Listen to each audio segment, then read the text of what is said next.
Welcome to the Dynasty Stock Market. I'm Key. I've got Chev with me, and I've got John Lobb. Hey, we're back. We're back with another episode ahead of the NFL mock draft. Hey, man, it's 10 days, 9 days away at this point. So I'm excited and glad to have you fellas on. How y'all doing today? Man, I'm fantastic.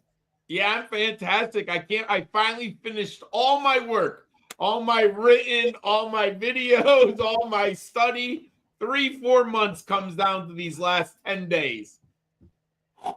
Yes, sir.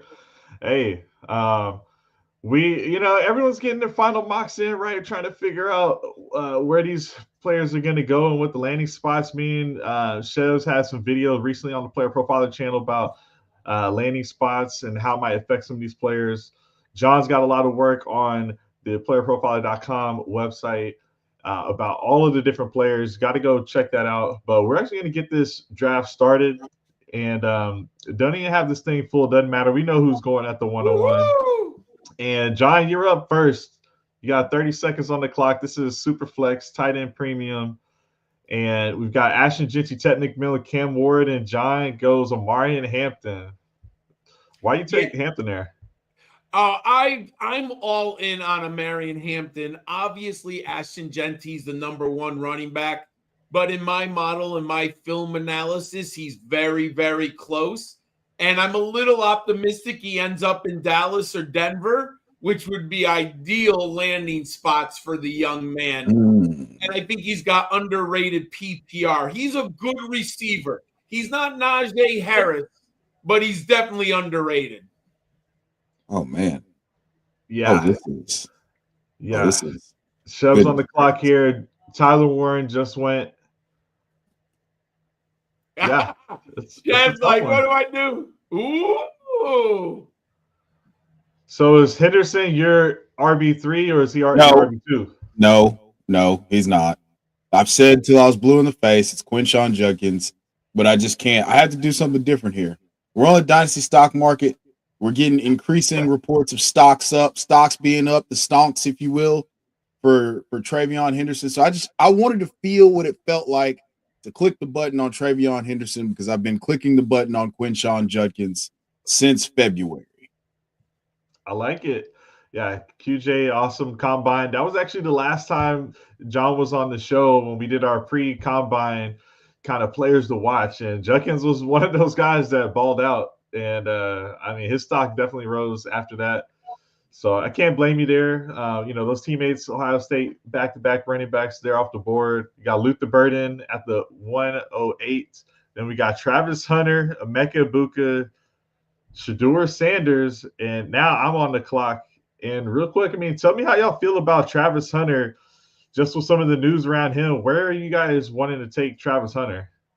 I think anywhere from pick 11 to 16 is a really nice value so I like Travis Hunter there. Did you take? He hasn't gone off the board. No, he did go. He went at the 109. Oh, that's a little spicy, but I understand it. Now I have to pick here. I want one of the two quarterbacks. Yeah. So I ended up going Colson Loveland just since it's tight end premium 1.75. Loveland, it looks like he's a lock to go in the first round. So just kind of banking that draft capital and leaning into the format. Well, boys. I feel phantasmal about this. Ooh, there he goes. So in Chev's mock draft, he had the Dallas Cowboys drafting Trey Harris. So, John, if that happened, are you in on Harris as a number 2 wide receiver? Oh, absolutely. I think, realistically, can the Cowboys miss on someone if you're lining up against CeeDee Lamb?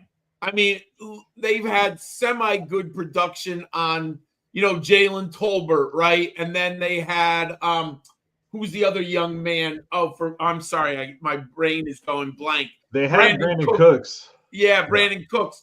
So if they get another playmaker who can excel out there, I would like them a ton. Oh, I'm coming up here. Woo! All right. Let me see what I got on the board here. I've gone running back heavy twice. Let me see. I don't like any of the quarterbacks here. My two favorite tight ends have come off the board. It's a PPR. You know what? I'm going to take Damian Martinez, lean into the running back value. I'm very high on Martinez. He's in my top 10. Yeah, superhero RB. I love it. Yeah, don't run from a good thing. You know what I'm saying? Like if the running backs are good, lean in. And I've been looking at next year's running backs. Ooh, I like not pretty. They're not pretty. Yeah, I wish I could give credit, but there used to be someone who would kind of look 3 years out and just kind of have a bar chart of, okay, this is where the 4 positions are kind of in strength. And like they nailed this class as super strong. Your running back kind of even exceeded what I thought. But then obviously 2027, you got the wide receivers looking good out there. And last year was the wide receiver class. So it's just kind of tough to know if that's going to be true or not. But now that we're here, running backs, this is hard to deny that there's just so much talent here. I mean, there's so many guys I would love to take. So I'll go, just because I don't have a ton of time, if I go Rashard Smith. Oh, my gosh. Tight ends are all gone. So I'm going to go to the wide receiver who I love. Oh, nice. I'm going Kyle Williams, Washington State, man. If I get him, I will have 100% ownership if he's in the 4th round available to me. That's how much. In a recent mock draft, Chef took Kyle Williams in the 2nd round when he was going up against Matt Kelly. So you're not gonna get him in 100% of leagues if you're in the league with Chef. I'm distraught by your decision here. I thought first Key takes Rashard Smith at the end of the 3rd round. Nobody's even thinking about Rashard Smith at this point. He's being mocked in the 7th round of rookie mock drafts, and now I think I've got Kyle Williams just ready to fall right into my lap. And now this is all very disconcerting, gentlemen. I'm not gonna lie. I'm in shambles over here. I mean, I hold it together well, but goodness gracious. Well, he walks away. Yeah, he walks away with the ultimate running back combine riser and Bayshall Tootin. So pretty decent consolation prize there. I'm on the clock at the 4:12. 20 seconds. I might end up going to the running back spot. I do like Ty Felton. Check on I know Gadsden's on one of y'all's radars. I mean, I'm gonna go Jaden Blue. Do it for the hometown. That's a guy who's really fast. Actually, kind of came out of school early. I think Blue got some good signals from the league that he at least should be drafted. And what's up, Jamie? Jamie, you made me nervous, my friend, because I'm going to take my other wide receiver I love, Mr. Ty Felton. You got me nervous when you said the name. I'm like, give me some Ty Felton. My goodness, guys. You got lucky that in between you and me is a bunch of AI computers that don't know football. So All right, Raheem Sanders. Okay, Chef. I mean, I watched this guy at Arkansas for the last couple years, and and then he transferred to South Carolina. I really love what he did in terms of potentially boosting his draft stock slightly because of the fact that he decided to lose 25 pounds or 27 pounds from his listed playing weight and come into the combine at 217, I believe it was, and run a 4.4. So I love Rocket Sanders. This is, if he's in the 5th round, it's gonna be between him and Taj Brooks as my auto selects.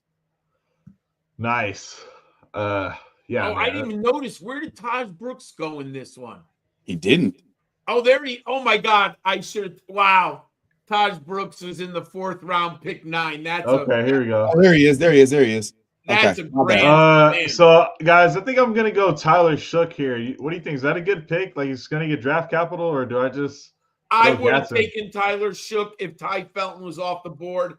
I'm not a Tyler Shook guy, but in a super flex, I think you have to take the quarterback who's a 2nd round pick. I had I had Gatson queued up, but they got me on him, so I was like, yeah, just lean in. It sounds like maybe he goes to the Browns. We'll see what happens. Older quarterback. Don't love all of the kind of peripherals there, but he's got an arm. He can, if he has a role, then who knows? I mean, we've seen guys get drafted way later and get a role.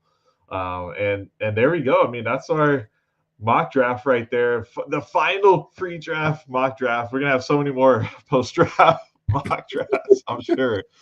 But wanted to give you guys a quick chance to make sure that you guys are able to capitalize on all of this early rookie content, and make sure to tap back in with Fast Draft. Still got about 5% availability for you guys to go draft a Fast Draft. Check this out. Rookie. It's all about rookie talk in fantasy football right now. So why not go use all that knowledge to do something other than a mock draft? Chris Jimino won $8,000 with just 2 teams last year, and each draft took 5 minutes. That's pretty good ROI. You can start doing rookie drafts for money today on Fast Draft. The Origins tournament is live. It is the place to go and monetize your knowledge of rookies, and use your favorite player profiler host promo code for a $25 deposit match. Now let's go start drafting faster. Yes, sir. Okay, so go check that out. There's going to be new contests coming out as well over the draft weekend. So I'm excited. Once we actually get the real information in, no more hypotheticals. We still got to get the reactions and the impact. I know John's going to be first on the scene with some articles, probably breaking it down, because like at the end of the day, the college history of these players is still all we have. Like, yes, we have the landing spot, but like, I know, John, you've seen a lot of these guys and can kind of say what might you think could translate and things like that. So stay tapped in with this. We're going to be here helping you guys throughout the off season. We've got the rookie draft guide out and a lot of things that help you guys win your leagues. And just real quickly on the website right now, can you let folks know about what you guys got up there right now? We can start with you, John. Absolutely. I have 43 player profiles, and that is a scouting report as well as the prospect resume. They're by position. So there's quarterbacks, running backs, wide receivers, and tight ends. Yesterday, I just loaded up my 8 sleepers column for the for player profiler. I like to do that about 14 to 10 days before the draft. It's always the the cap to my research draft season. So that's up there. That's all fresh and everything for everyone. Also, in all of the articles, you have links to my rankings with my model. You hit the link and it pops up. You can see, I think I have 41 wide receivers, 32 running backs, 14 quarterbacks, 13 or 14 tight ends. So they're all there, and the stats that I look to, and obviously my rankings are there for you to use. And I basically went off of them in today's draft. Nice. And let us know what you got up on there, Chev. Well, I mean, so on the player profiler page, we just dropped a mock draft with landing spots today. We'll drop another one with just the legendary ball knowledge as the basis on Sunday morning. And we will, and then also I've got an article that we're going over. Well, I just dropped the article about the Cornerstone Dynasty assets, which that has a rookie in it. If you see who the 101 here is, top 12 Cornerstone Dynasty assets, players under 24 years old.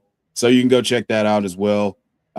We will get some more mock draft. I'm going to have some more mock draft musings, if you will, posted on the site in the next 2 to 3 days. So yeah, you can go check that out. Go to Roto Underworld on Player Profiler YouTube and Roto Underworld, the Player Profiler news articles section, and you can get all that. So awesome. Appreciate the work you guys are doing, man. The whole staff has been cooking. All right. Show these guys some love. Appreciate everybody. Keep grinding, man. Anything that y'all are looking forward to in particular with the draft, whether it's like a specific player take you want to see come to reality, or just the anticipation is too much, and you just want to already get there, or even if it's selfish for your Titans or whatever it might be. Anything you guys are looking forward to? Me, I'm looking for that Denver Bronco and Dallas Cowboy backfields.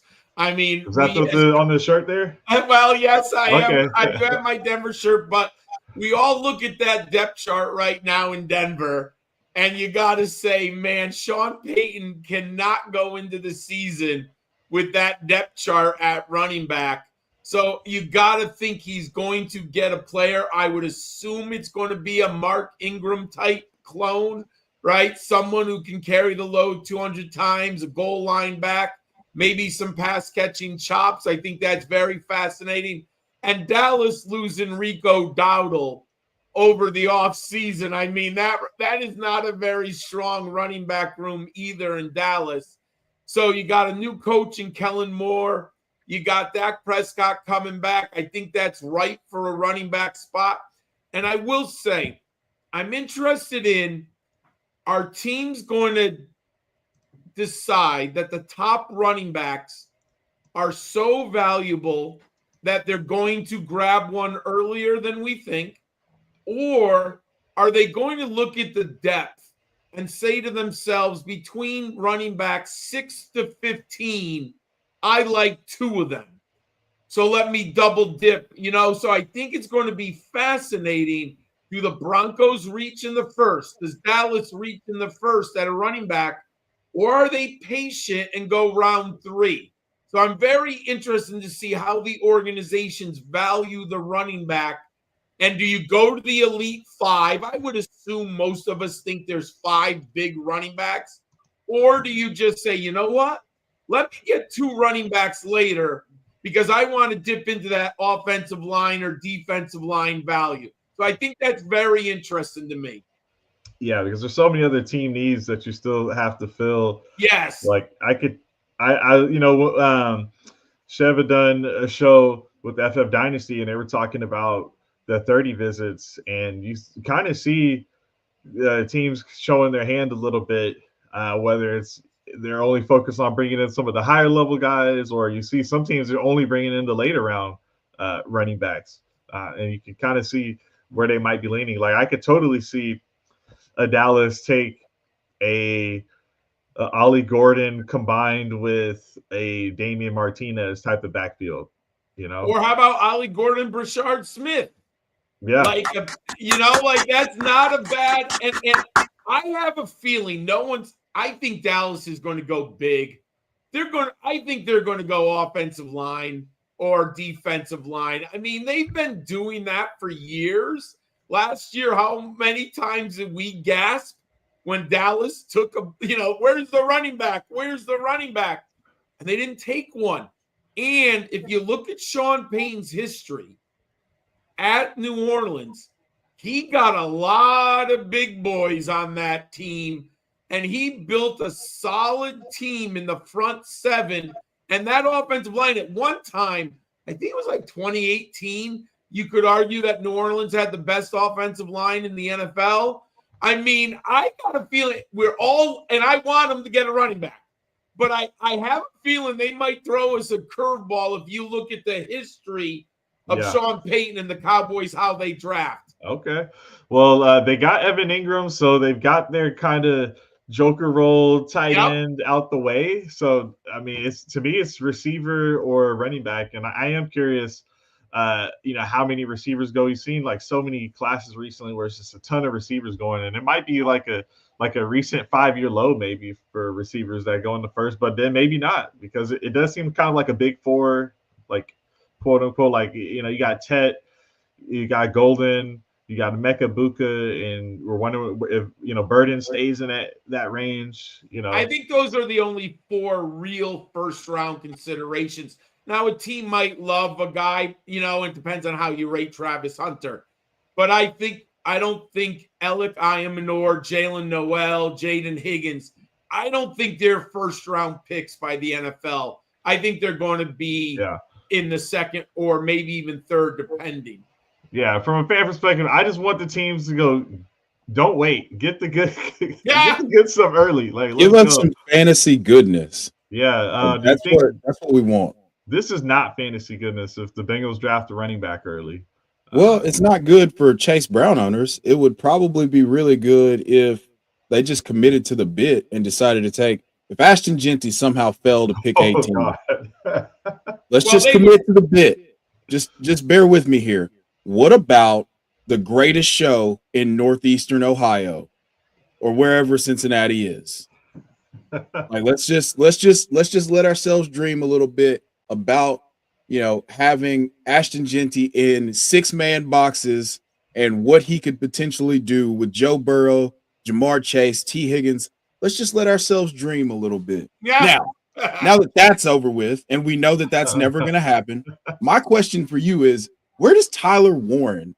Like, this is the most intriguing prospect because, I mean, obviously, I'm not going to deny him just because he had to play behind NFL guys. And like, I watched him play football and he was awesome. So, to you guys, where do you think he falls? Because we all agree that he's a first round pick, right? Yes, So, I do. Yeah. So, where do you think he falls in that first round? I think he falls between picks 7 and 15. Yeah, I'm calling the Carolina Panthers at 8. I like Carolina too, and I think no one's talking about it. But how do you help Bryce Young? How do you help Bryce Young? Get him a tight end. And let me answer Jamie's question before about the Bengals. I think the Bengals are going to draft a running back. That they like big name players. The Bengals they're a strange organization. They love these types of offensive weapons. And they're saying to themselves, if we get Joe Burrow, a Trevion Henderson from the state of Ohio, who's a pass catcher in space, right? Like, I feel like I don't see how the Bengals pass. Now, I don't think it's a good decision because I think the Bengals have bigger needs, but I think the Bengals do it. I love the Carolina Panthers as a sneaky pick for Tyler Warren. Now, let me give you the other sneaky pick that no one's talking about. Okay. How about the 49ers, man? Ooh. I mean, I think he is a Kyle Shanahan dream.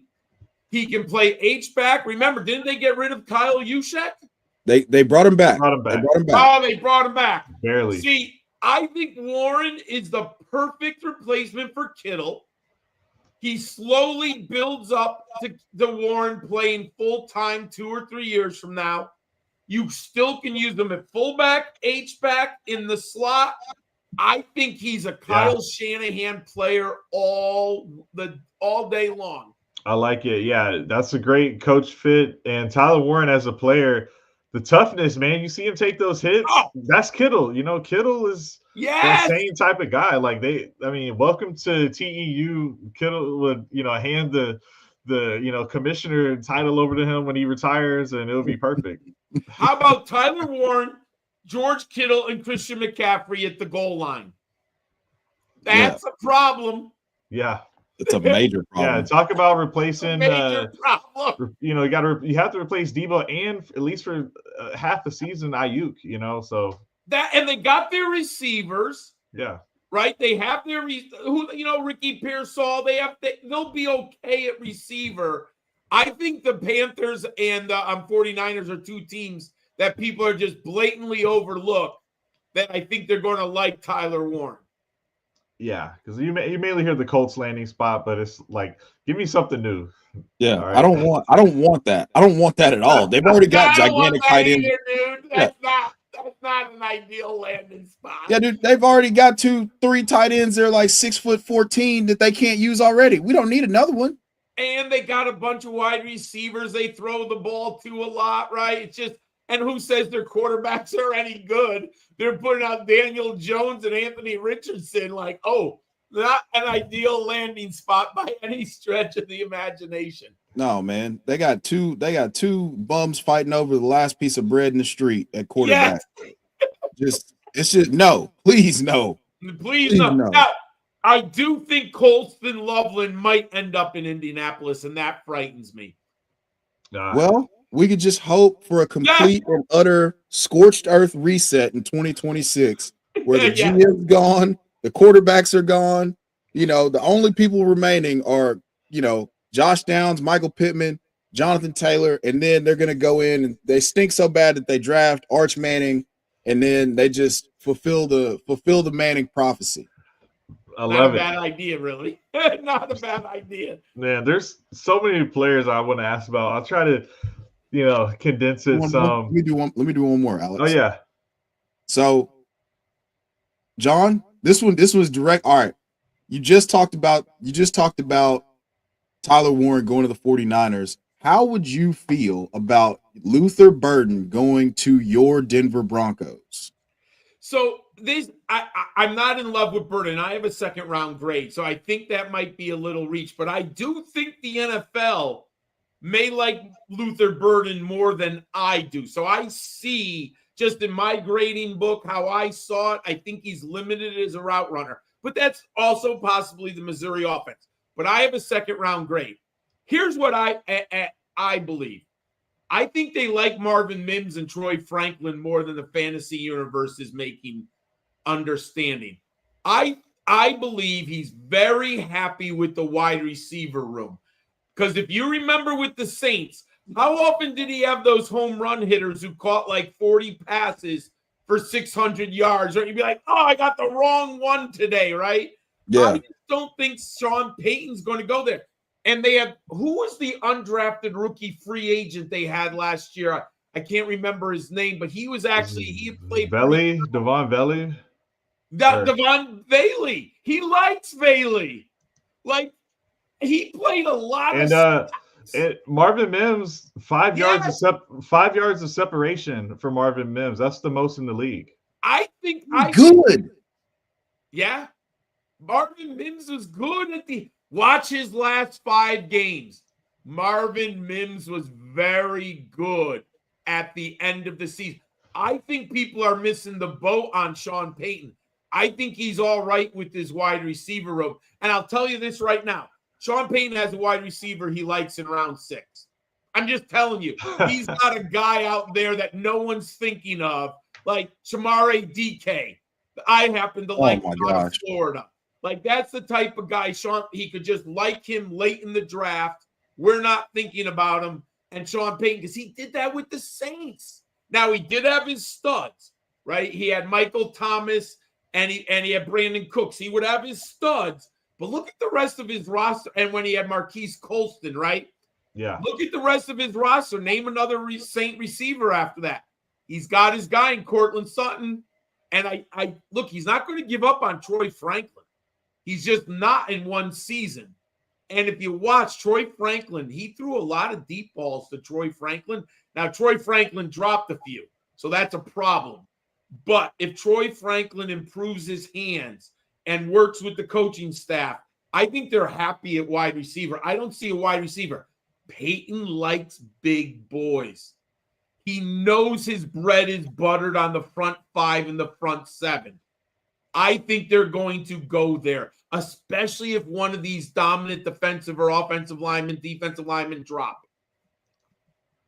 Okay, well, how about like a Jaden Higgins? I know that's more of a probably second-round receiver, but that's a big guy.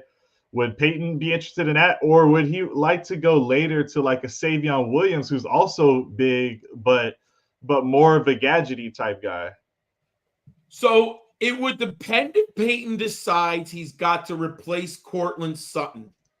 In general, Peyton likes speedy separators. You just mentioned that Marvin Mims had the greatest 5 yards of separation. Yeah. 5 yards average separation. Yes. He likes his big receivers and he's going to pepper them. But he's a separator. Now, I become a separator snob working with my partner, Matt Hicks. That's why I'm probably a little lower on Higgins and Savion Williams. I don't think they get a lot of separation. I do think, and Peyton loves receivers who can challenge the safeties deep. If you watch their film, they almost have someone running deep on almost every pass play. He likes to clear out those safeties to give his bigger receivers room and his tight ends room. I don't think those two guys fit Peyton's mold. Have to be Ted McMillan then, to be honest. He's the only fast.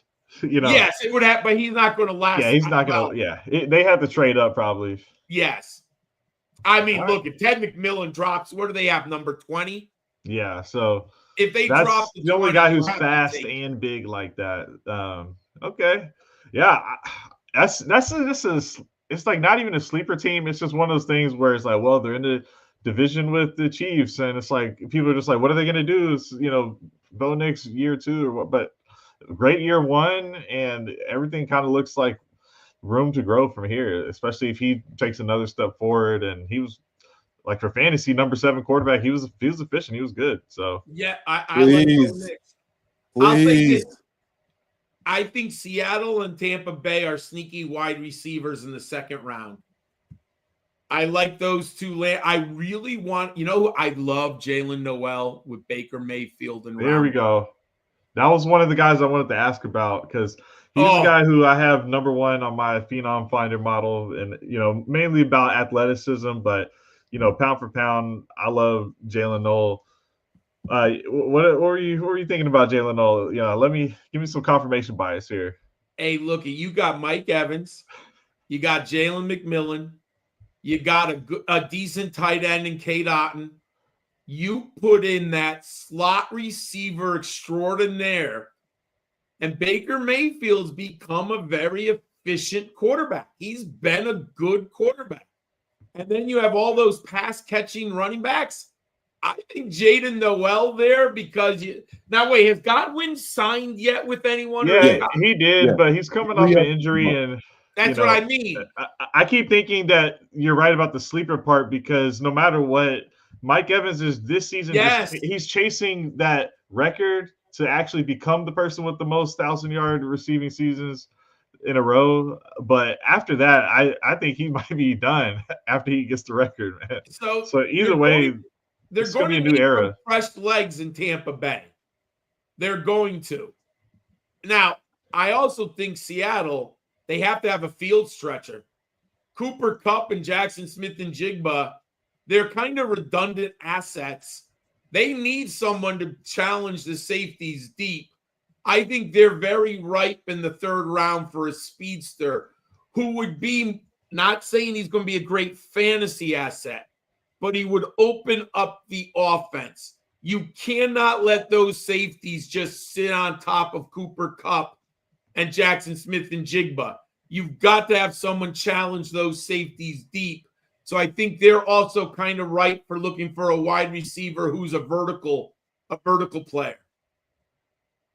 I mean, are you thinking more along the lines of like Isaiah Bond or Matthew Golden, or? I think it's Isaiah.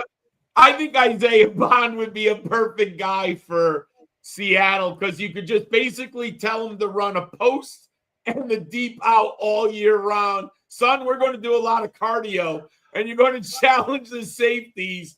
And if you beat them, we'll throw it to you. I don't think Bond is a sophisticated route runner right now. So leave that up to Cooper Kupp and Jackson Smith-Njigba to do all the complex underneath, medium, short route, and just have Bond attack those safeties all day long. I agree. I mean, with what's his name? His name's escaping me right now. Clint Kubiak, the latest and greatest in the Shanahan tree. He could step immediately into that role with the Rashid Shaheed role from 2024. He's the perfect Rashid Shaheed. Yeah. I mean, I really like that. The more I think about it, the more I like it. 3 catches, 55 yards, and a touchdown, right? Like just burning people deep all day long. Now, let me ask you this, John. Yeah. Out of the two, if you had to pick between Matthew Golden and Isaiah Bond to fill that role, which one are you picking? Well, so I will say this. I'm not taking Matthew Golden at 18. I'm a big boy guy. I mean, I like defense and offensive linemen. I think I would not spend the draft capital on a wide receiver in round 1. Seahawks need some offensive line help. I believe pass rushers are like relief pitchers. You never have enough. If a pass rusher falls, I'm always all in on the pass rushers. That's why I think the Giants have to take Abdul Carter. I don't care that they got a good defensive line. Give me 5 pass rushers. I mean, Right. let me go hunt the quarterback. I mean, I just think, and look at that division. You have Jaden Daniels, Jalen Hurts, and Dak Prescott. You know what? I got to hunt some quarterbacks, man. Yeah. Give me why can't I? Kayvon Thibodeau and Abdul Carter, man, and I'll hunt. Dude, yeah, like, and all of those quarterbacks missed a game, at least one game last season. They're prone to get injured, and you get after them. Giants could win on defense for once in a while. Hey, I saw the Giants win 2 Super Bowls in this century with the front four that was spectacular at getting to the quarterback, and they cut the head off of Tom Brady and those Patriots teams. I would replicate it, man. And I think Carter, I mean, come on, he is so fast. Like, he is just, to have that quickness, burst, and speed is unbelievable, man. Yes, sir. What's up, Fizzle Dollars? Yeah, we got ourselves another final mock draft in before this draft coming up here. Hope y'all having a great day. Man, I'm curious. I mean, are there any other players that are just like, I wanted to ask about Caleb Johnson. I'm wondering if there's any other guys that are like kind of on the fence. For me, it's Johnson and Jalen Milroe. Maybe give me your thoughts. At least let's start with Jalen Milroe. I'm curious, is he absolutely going to be drafted in the first round? In this mock draft, he goes at 203. If he does get drafted in the first round and he'll be there on draft night, does he become a first rounder and to that point ahead of Shedeur Sanders? Because he's not mobile or anything like that, and you just view this as Anthony Richardson. You're crossing your fingers. I've had Jalen Milroe as my number 4 quarterback for a long time. Now, I did a mock draft 2 weeks ago, and I got him in the 4th round. But now that he's going to the draft, he's going to be a 1st or 2nd round pick now in the NFL. If he goes in the 1st round, super flex people are going to move him up. Now, I got to be honest. I was a Jalen Hurts guy. Anyone who watched me, I was all in on Jalen Hurts. I have him on all 3 of my dynasty teams because he was dirt cheap in dynasty drafts. He was my number 3 ranked quarterback in that draft class. I love him. I do not believe that Jalen Milroe is as talented as Jalen Hurts coming out of Oklahoma. Jalen Hurts was a better thrower of the football. I thought Jalen Hurts had a better command of the offense. I do believe Milroe is in that Lamar Jackson wing of rushing ability. He does have the 800 to 1,000 yards on the ground. I don't like him in the middle of the field. I don't think he's accurate enough yet. Doesn't mean he can't grow into it. His deep ball, while he has the arm strength, he has a lot to be desired as far as accuracy is concerned on the deep ball. He's going to be by at least a 2nd round pick in super flex drafts if he goes to the Steelers. It's just going to happen. We all chase quarterbacks, right? In the ceiling. Now, I will not chase Jalen Milroe. I was not in on Anthony Richardson. I own 0. I was not in on Trey Lance. I own 0. I have 3 of Jalen Hurts. I was all in on Jalen Hurts. One thing that concerns me, he does not have as many games. He's only started 26 games for Alabama. That was my big concern about Anthony Richardson. It was my big concern about Trey Lance. Trey Lance this is really madness if you look back. And I felt like I was a dog in the woods and no one could hear me barking. I was like, Trey Lance played 1 season at the FCS level, and he's going number 3? I was just like, this is insanity. I mean, he didn't even play 1 year at the FBS level. Did I see traits? Yes, I did. Now, I think I had Malik Willis as a 2nd round value and number 3 on my list. People propped him up way too far. Milroe is better than them, but he's not as good as Hurts. I have a 2nd round grade. I think but I get why the Steelers want him. I understand they're desperate at the quarterback position. I'm going to value him in the second round picks 1 through 4 of a super flex. Okay. I think he's worth it there, but people are going to push him up too high. Yeah. But you know what? I'll suck up the running back value. Yeah, do that. And like, look for example, Hurts, he ends up climbing, we're talking at the time people drafting him in rookie drafts and startups of the rookie season. Hurts has climbed. Anthony Richardson at one point was, at that 112 turn. Now, oh God, the Oh my A-Rich, God.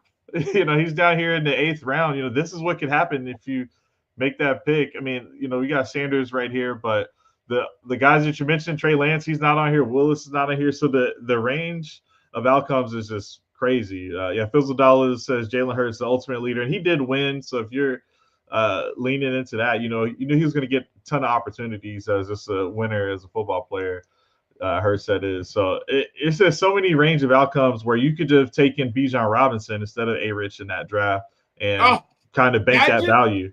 Imagine if you passed. Oh my God! If you took A. Richardson over Bijan right now, I mean, and I think you said the key. People don't think about range of outcomes.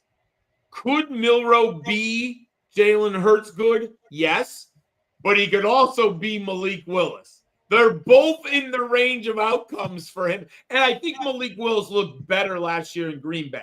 I mean, I'm still not 100, but like. How many people have Daniel Jones on their original Dynasty roster when they drafted him? Oh, yeah. Another guy. I never had a share of Daniel Jones. I've never owned him in a fantasy team. He's not a good enough passer. I'm just sorry. He's just not a good enough passer for me. He gets frightened. I don't know. We used to call him chicken feet. He gets nervous in the pocket. He bails, and then he makes bad decisions. I mean, I'll take – and I'm not the biggest Shador guy, but depending on landing spot, I'd rather have the consistency of Shador because I do think he's going to be a decent passer. I just don't think he has a lot of fantasy upside.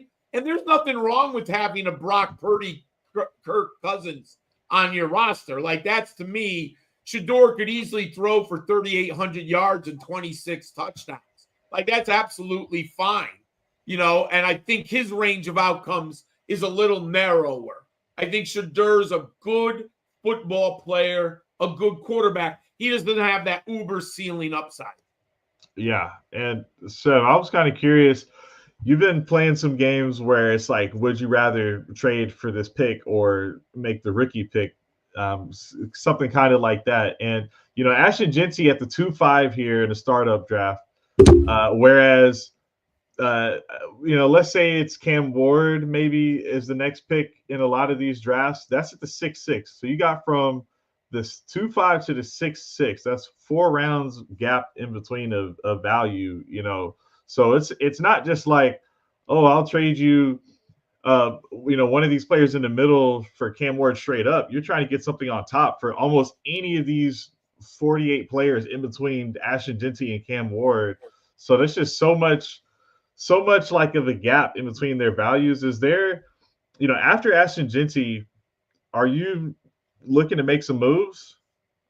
Yeah, I mean, with that big of a chasm, and we've pretty much already adorned Ashton Jeanty as the crown jewel of this draft, of this rookie draft class. So you've got to be, if there's that big of a difference, then yeah, if you want to get to the 101, I think that's what you're asking me. Like, what do I need to do to go from Cam Ward to Ashton Jeanty in a startup? And you gotta pay the iron price. You gotta pay whatever it takes to get, if you want to solidify that 101. This is a class that we didn't necessarily. Now, I personally have become a War Daddy Ward truther, and I will accept no other slander about Cam Ward. I like Cam Ward too. He's my number one. He's a good player. But from a fantasy perspective, I mean, you're hoping for a Baker Mayfield-esque spike year, or what Baker Mayfield has been since he's been in Tampa Bay, and that's probably the ceiling. So yeah. I think that the gap is right. Now, if he had if he had the rushing upside, of one of the guys like Bo Nix had. Bo Nix had 38 rushing touchdowns in college. Then we're talking about a whole different ball game because he's a dual threat quarterback. He's more Kyler Murray than he is Baker Mayfield. So I think, for me, it really just kind of comes down to what you're wanting to do. We're actually in the middle of a startup right now where I've kind of punted the quarterback position, and it's a super flex, which is a wild thing to say, but I've my first 4 picks are not quarterbacks, and I'm perfectly fine with that because I could do something like go get Cam Ward a little bit later, or go get a JJ McCarthy. But Yeah, here it I, is. I think that, and everybody thinks that I hate JJ McCarthy. Shout out to you, nerd boy. But everybody thinks I hate JJ McCarthy, but it's just the value there, with guys like him and Penix and all that.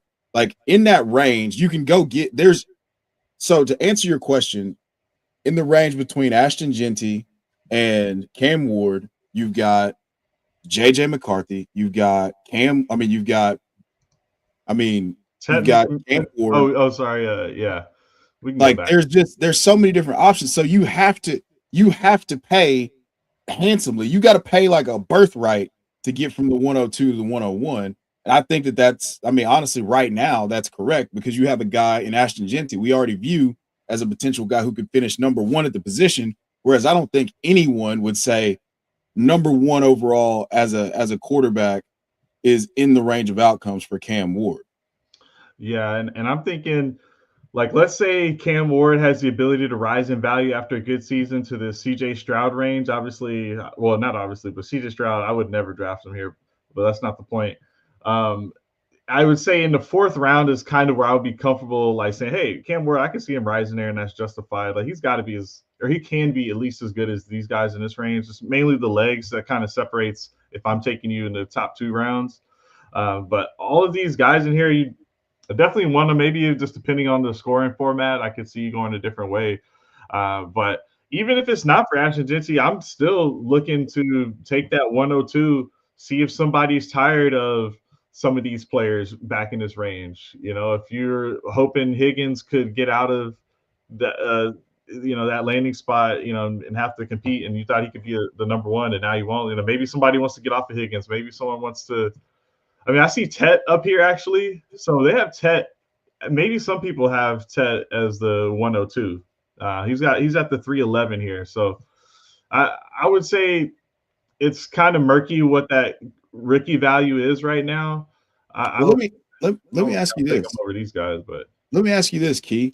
Would you give up the 10? Would you feel good about giving up the 102 for like Kyron Williams? No. Would you give it up for Roma Dunze? Yes. Okay. So we're kind of the same, right? Would you give it up for JT, Jonathan Taylor? Yes. Okay. All right. That's the range that we're working in. So, I think that might be the play. If you don't believe in what the ceiling of Cam Ward could be, and John, you feel free to tell me if I'm wrong here. But like I think that if you are trying to tier up at a position, you can do that and give up the 102 and get one of those guys potentially. Oh, I agree with you. I think Cam Ward's going to be a very good NFL quarterback. Now, I also, you mentioned his rushing legs. He's sneaky good near the goal line. If you watch him, he's like he looks like a running back once he gets near the goal line. Now, he doesn't do that in the middle of the field very often, right? He's not going to have that explosive play. But if you're like 2nd and 5 on the 5, 2nd and goal, he's really good at getting the ball. I think he had 7 rushing touchdowns last year, if my memory serves me. So I think I agree. He's not going to get 400 yards rushing.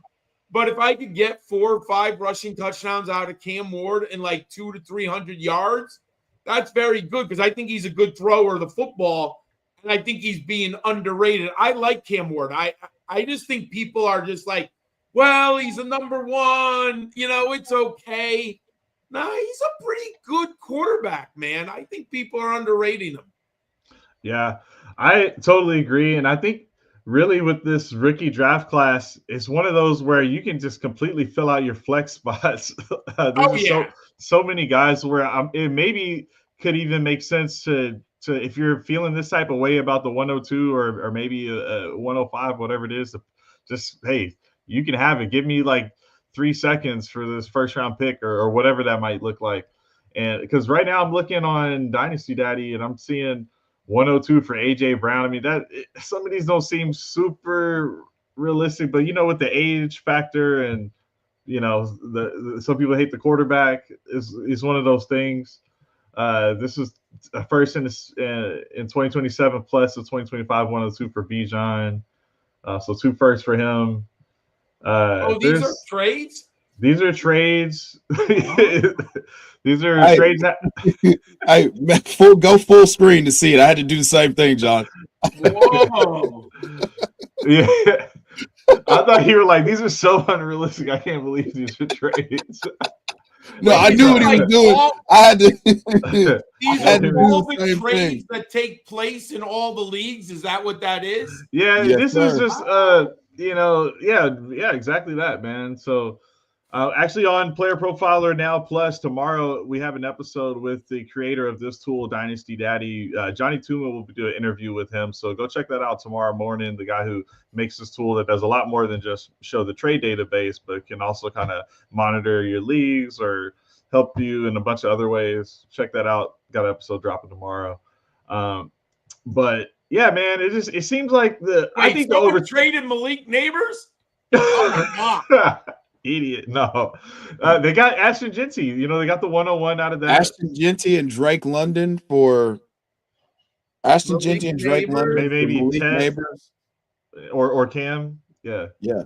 I Yeah, guess. I mean, that's not so bad. I would assume you're going to go Ashton Genty. So London, Pittman, and Genty for Neighbors and Ward, maybe. I guess Or that's all. Neighbors and Amarion Hampton. It could be Hampton. You're right. So that's I think- guess. I would have a very hard time giving up Malik Neighbors, but that just maybe I Yeah. become too emotionally attached. Like, I mean, he's my Go number ahead. one cornerstone dynasty asset, like non-quarterback. He's Yeah. my number one player. So I'm right there with you. But I mean, How Drake about- London's like my number 5, my number 5 player. So Yeah, that was in theory closest. Neighbors is so exciting, but with the 102 for 106 and 204, you're getting a piece. I have my tier breaking off in the second round, right around there at the 2-4. This is the Mhm. Trey Harris zone. So like I'm fine if I get a Matthew Golden or a Trey Harris in this range, or any of the running backs almost. So I'm fine with the 204, 106. You're getting like Tyler Warren will always be there, or you could take Junkins, or maybe Junkins go early and Henderson's there. Or I don't think I would take a receiver with that pick, but I think this is kind of a fair trade if you don't need a quarterback. So really, that's kind of what it comes down to. well, and depending the on the team needs a Shador, quarterback. You have to pay the piper to get Yeah. the quarterback. depending on the landing spot for Shador, like if Shador goes 7th to the Jets, like that mock draft, the CBS mock draft had, like what I mean, that's Shador and that's Trey Harris or one of those guys in the second round, right? Yeah. Yeah, Oh, there's the big one. Pick 102. You see, I don't. Oh, they Yeah, get 2 that's- first rounders and coming well, up. yeah, you have to do that. I know it's so far away, but you also get the 203, which is someone you can use, and you get a running back in the third round at 311. Like you have to do that trade. And Yes. here's Chev's boy Kyron Williams. Like you trade back from the 102 to the end of the first round, and you add on a Kyron Williams. I'm not as bullish on Kyron Williams as everybody else is. It's just there's warning signs everywhere, just big, bright, flashing lights. Like Sean McVay has told us what he will do with his running backs once he's done with them, and everybody's just like, "Nah, man, Kyron Williams to the moon for forever." And I'm like, "Okay, all right." All right, so we're gonna start wrapping things up. Any other player that is like you're watching maybe selling now ahead of the draft here? That's a veteran. That's a veteran. Any of these names here that you're like watch list, watch out, trade down. Najee Harris. All right, give me a different one. The numbers suggest everyone hates talking about Najee Harris. Okay, all right. You go Tyreek Hill.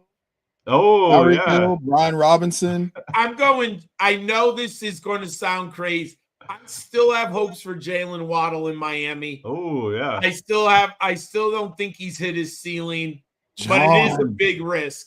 John. What? Don't do this, John. Don't do this. Don't do it. I've agreed with all of your takes today. We've done 2 episodes together, and I've agreed with every single one of your takes until this very moment right now. I mean, yeah. There's a lot of risk. I agree. There is risk, but I believe. I have been a Jalen Waddle denier for 2 years now. Okay. There's some trades with Waddle in it. Ooh, yeah, man. Xavier Worthy for Jalen Waddle. Ship it. Yeah. Ship it. There we go. Ship it. No concern with Rashee Rice coming back. You just drafted Rashee Rice in that startup. I know. So and no I would rather roster Rashee Rice and Xavier Worthy than roster Jalen Waddle. That's how I feel. Boom. On that, is there a better way to end? Hey, I appreciate you fellas. Go check out John's articles on the playerprofiler.com website. He's breaking down all the positions, diving in deep, and Chev putting out articles weekly as well.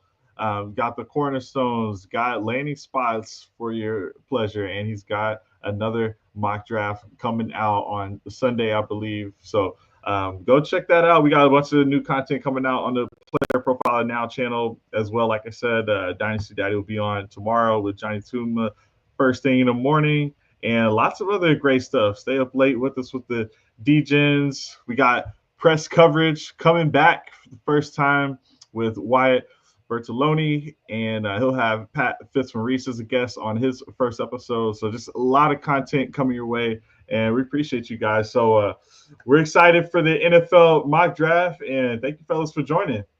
Appreciate you having me. Man. See ya.